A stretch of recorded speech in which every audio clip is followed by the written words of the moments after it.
Captain Marcus Chen had survived 3 alien wars, 2 neutron star explosions, and a diplomatic dinner with the carnivorous HFY. He had not, however, prepared himself for the small, iridescent creature currently nesting in his meticulously maintained beard. "Sir," his first officer, Lieutenant Torres, tried to maintain her composure as she delivered the morning briefing. "The Galactic Council representatives are requesting another meeting about the situation." Marcus stroked his beard carefully, feeling the tiny dragon purr against his chin. The creature, no larger than his thumb, had been clinging to him for 6 standard days now, ever since the incident on Kepler 442c. The rescue mission had seemed routine enough, a distress signal from a research station studying the indigenous life forms of the jungle planet.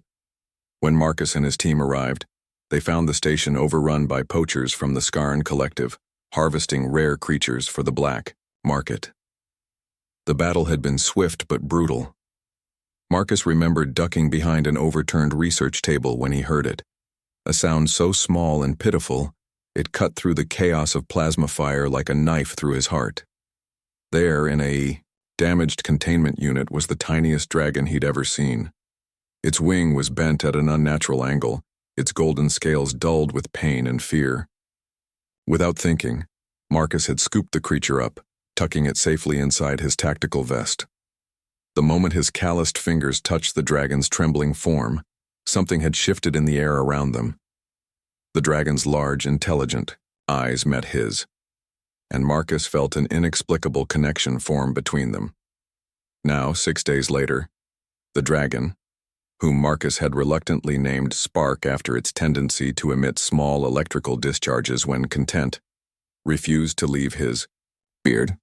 The ship's xenobiologist, Dr. Yamato, had explained that the species formed powerful emotional bonds with their rescuers, but this seemed excessive, even by those standards. "The council representatives are particularly concerned about the discharge incidents," Torres continued, consulting her tablet while trying not to look directly at the tiny dragon currently weaving between the strands of Marcus's facial hair. Marcus winced. Yesterday's diplomatic meeting with the Centauri Trade Federation had gone poorly, when Spark, apparently sensing Marcus's frustration with their unreasonable demands, had released a small but impressive light show that temporarily blinded 3 ambassadors and overloaded their translation devices. "It's not his fault," Marcus said defensively, earning a pleased trill from Spark. "He's protective. His species evolved to defend their family units against much larger predators." Dr. Yamato looked up from her research station. "Captain, I've been analyzing the quantum resonance patterns between you and the dragon. The bond appears to be deepening. At this rate, separation could cause significant psychological trauma to both of you." Marcus felt his stomach drop. "Both of us." "The neural pathways that regulate emotional stability in humans show remarkable similarity to those in the dragon species. You're essentially becoming emotionally codependent on a quantum level." Torres raised an eyebrow. "Sir, with respect, are you saying the captain is bonding with a lizard?" "Dragon," Marcus corrected automatically, feeling Spark's indignant flutter against his jawline. "And it's more complex than that. Dr. Yamato, what are you suggesting?" The xenobiologist pulled up a holographic display showing intertwining neural patterns. "I'm saying that humans may be unique in our capacity for cross-species quantum emotional bonding. I've studied dozens of species who have interacted with these dragons. None have formed connections this deep. The HFY simply saw them as food. The Andromedans classified them as pests. Even the empathic Cedians couldn't establish more than basic communication." Marcus stroked his beard thoughtfully, causing Spark to emit a contented purr that vibrated through his entire jaw. "So what makes humans different?" "Our emotional range and capacity for irrational attachment," Dr. Yamato said, with what might have been admiration. "Most species make decisions based purely on logic, survival, or resource acquisition. Humans regularly risk their lives for creatures that provide no tactical advantage. You saw a wounded animal and your immediate response was to protect it, despite being in the middle of a firefight." The intercom crackled to life. "Captain Chen to the bridge immediately. Priority Alpha message from Earth Command." Marcus sighed. Spark sensing his tension and nuzzling deeper into his beard. In the turbo lift, Torres finally asked the question that had been bothering everyone. "Sir, what are you going to do? The Council is threatening to classify this as a biological contamination issue. They want Spark quarantined, studied, and eventually relocated to a xenobiological preserve." Marcus's jaw tightened, and Spark responded with a small defensive spark that made Torres step back. "They want to take him away from me." "Yes, sir." On the bridge, Admiral Harrison's weathered face filled the main screen. Behind him, Marcus could see the familiar blue of Earth's oceans. "Chen, we've got a situation. Half the galaxy thinks you've been compromised by an alien parasite. The other half wants to study your little friend to weaponize cross-species bonding.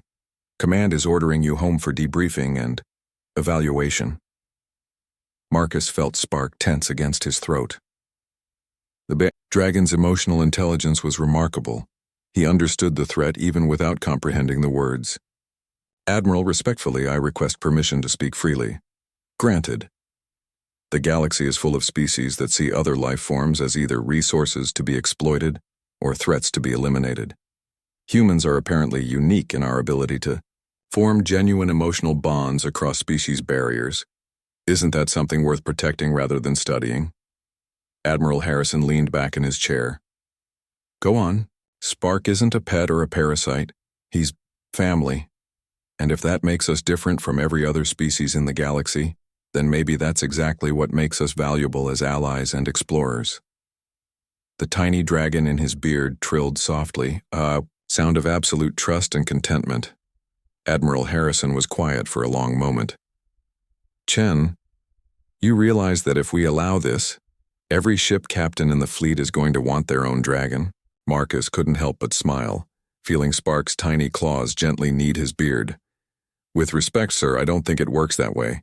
It has to be earned." "Stand by, Captain." The connection went silent for several minutes before reconnecting. This time Admiral Harrison was smiling.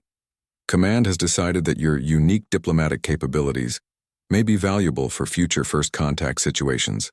You and your dragon are being reassigned to the Deep Space Exploration Division. Congratulations, Captain. You just became humanity's first cross-species liaison officer." As the bridge crew cheered, Marcus felt Spark purr with such intensity that his entire beard vibrated. The tiny dragon, sensing the joy and relief around him, released a shower of golden sparks that danced around the bridge like stars. Looking out at the vast expanse of space ahead of them, Marcus realized that sometimes the most important discoveries weren't new worlds or technologies, but the simple recognition that love in all its forms might just be humanity's greatest contribution to the galaxy. Spark nestled deeper into his beard and sighed contentedly, as if he'd known all along that humans were worth saving too.